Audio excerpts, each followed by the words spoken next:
Départ à 4 h du matin après une nuit très courte. Amadongo, Yama et Gounod sont très excités à l'idée de nous faire découvrir un lieu mythique dans la mémoire des Dogons. C'est à 6 heures de marche. Salut, c'est Philippe Glogen du Guide du Routard. On m'a dit qu'il y avait un petit bar hyper sympa, tenu par deux locaux hyper cool qui vous feront faire des belles balades dans le coin. Alors 4 jours de marche, ça ne me fait pas peur. Salut les routards. Salut.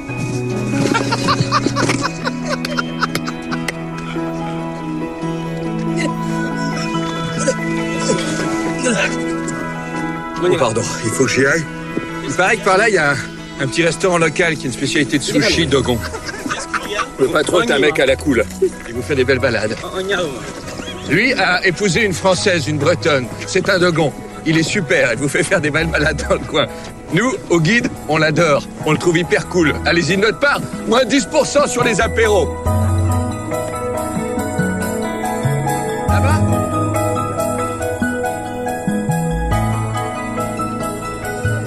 Serre. Tu as souri à cette femme. Je l'aime. C'est dit ? Je l'aime. Elle est jolie. T'as dit ça ? Tu lui as dit à elle ? Oui. En fait, ça drague à mort, mais tout le temps. C'est quand même...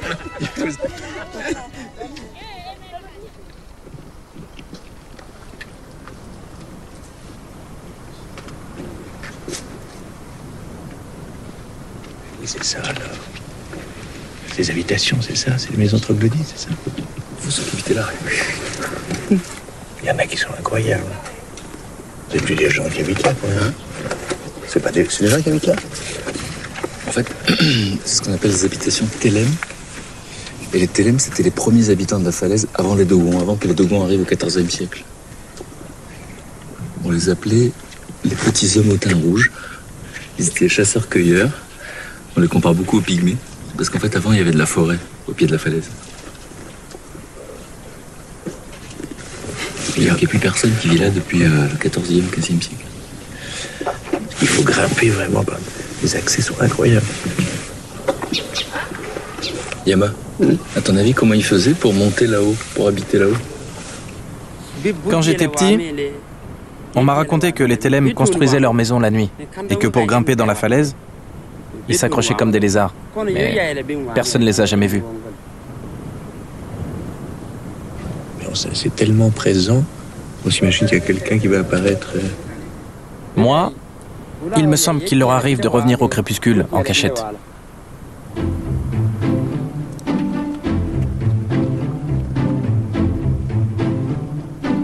Nous avons rendez-vous à l'extrémité du plateau de la falaise de Bandiagara.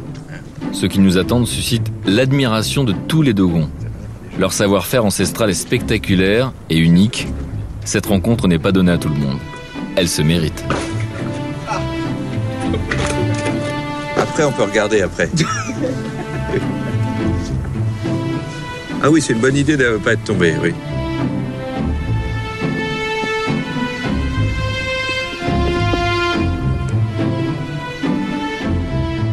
C'est le chef des grimpeurs, hein? Ce sont les grimpeurs d'Ireli. C'est une profession qui se passe de père en fils. Donc tous ces grimpeurs ont des pères grimpeurs, des grands-pères grimpeurs, et ils viennent du village d'Ireli. Et c'est une vraie profession, et toute la région fait appel à eux pour des choses très particulières, qui sont vraiment une spécificité Dogon et qui est en train de se perdre.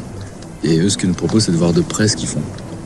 Pour aller chercher des types de plantes ou des types de choses très hauts pour construire. On va faire plusieurs choses particulières sur la falaise, mais de là où on est, ça se voit pas. Donc pour le voir, il faut aller avec eux. D'accord, très bien. Je sens que vous allez vouloir me faire grimper ou descendre.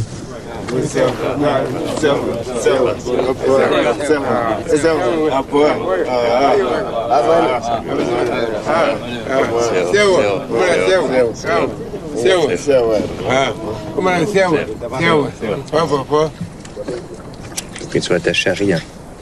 Hein? Eux s'attachent et descendent à la force des bras. Ici, oui. Donc ici, si eux lâchent, ils tombent. Ils n'ont aucun... Ils nous disent qu'il n'y a pas d'accident.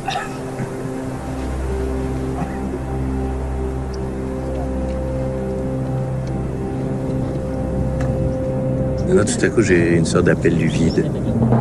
J'ai trop de vertige pour ça. Yama, tu as déjà essayé de descendre ou pas? Et oui. Tu l'as déjà fait, ça? Tu es déjà allé? Et toi? Est-ce que tu es content de descendre? J'ai pas très envie, non.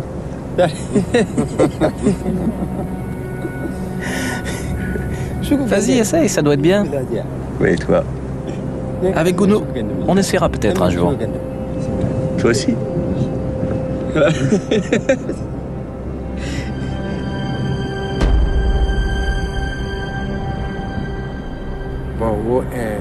Ce qu'il faut faire, c'est oublier le vide et faire confiance à la corde.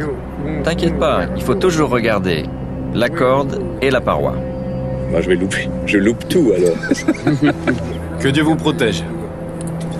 Merci, monsieur.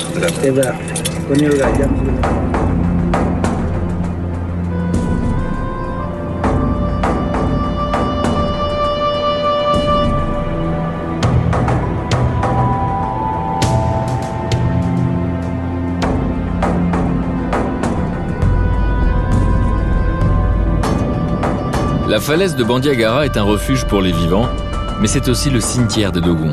Chaque famille y possède une grotte dédiée à ses morts. Depuis des siècles, les grimpeurs d'Ireli escaladent à main nue cette paroi pour y déposer les corps des défunts. Ces enterrements à près de 150 mètres au-dessus du sol sont l'une de leurs fonctions sociales. Mais je veux pas regarder là-bas, non. Je peux pas regarder. Si je commence à regarder, je suis foutu.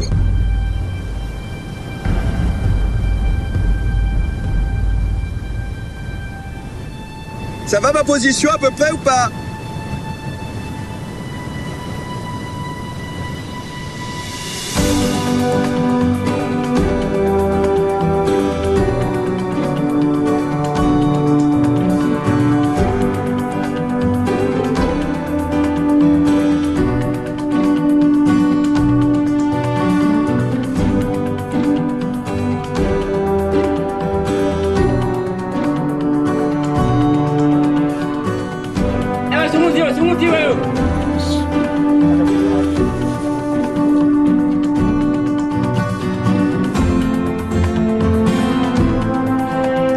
Ne pas regarder dans le vide. Edouard, j'arrive! Edouard? Oui? Vous êtes où? À l'étape. Vous avez pas eu peur, vous? Ça restera mon secret.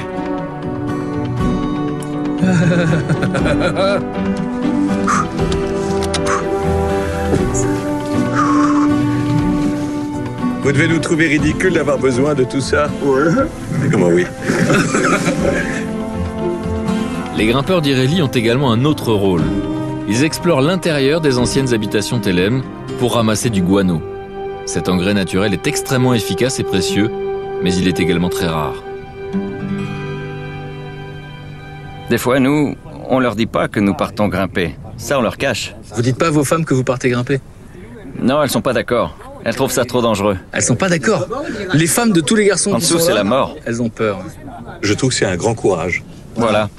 Oui. Ça fait peur, mais on le fait quand même. C'est notre culture.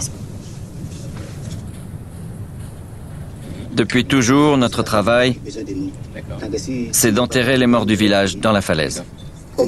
Et on a aussi un autre rôle, c'est de venir chercher des excréments d'oiseaux qui servent d'engrais. De l'engrais pour le jardin. Et c'est ce que Amaimbe a demandé à Yama de lui ramener. Oui, c'est ça qu'on est venu chercher pour Amaïbe.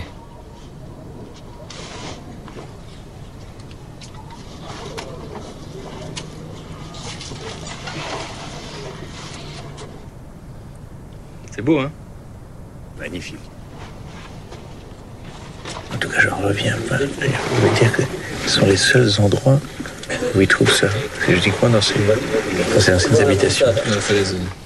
Le lien, tout à coup, c'est ça qui est fascinant depuis qu'on est là, c'est de faire toute la chaîne, quoi. De se dire que l'oignon, on l'a vu, donc pousse sur une terre qui n'existe pas, qui a été installée sur une roche, arrosée qu'une eau qui n'existe pas. Il faut 4 mètres et 4 ans pour la trouver. Avec comme engrais des mères d'oiseaux ramassés par des types qui sont obligés de descendre des centaines de mètres de falaise pour aller dans des tombes de types qui sont morts il y a 6 siècles, c'est quand même... c'est magnifique, et là on voit vraiment. Et c'est pour ça que si on voit l'image de Maïbé en train de... Quand il a sa récolte d'oignons, on voit ce petit tas et on voit cet homme comme ça, qui commence à... Et dedans, il y a tout ça. Il y a tout ça, il y a tout ça. Bravo. Qu'est-ce qu'ils ont dit de nous? Qu'est-ce qu'ils ont dit?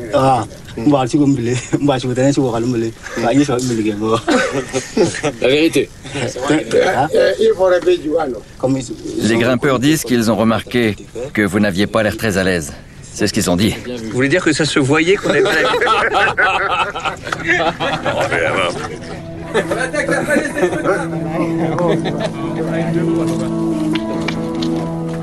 Je ne me rends pas compte la quantité. Ça, c'est assez pour combien de terres de champs, ça? C'est énorme. Ça va faire... Il y en a assez. Beaucoup, il y en a assez pour enrichir toutes les parcelles. Tu le mélanges avec la terre, tu mets... Non, tu le jettes comme ça. D'accord. Mais dedans? Oui. Faut pas que ça s'envole. Oui, c'est ça.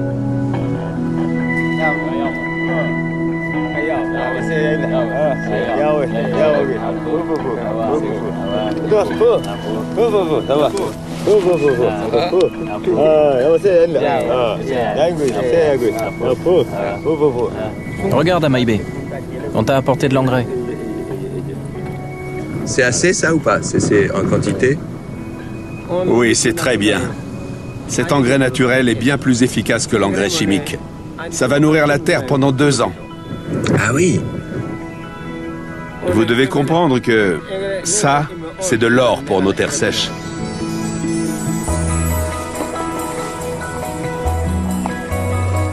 C'est parfait. Je suis très heureux.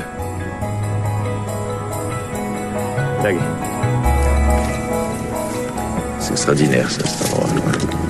Ce truc est c'est un endroit spécial, hein, ce petit jardin. Là, c'est vraiment c'est le petit monde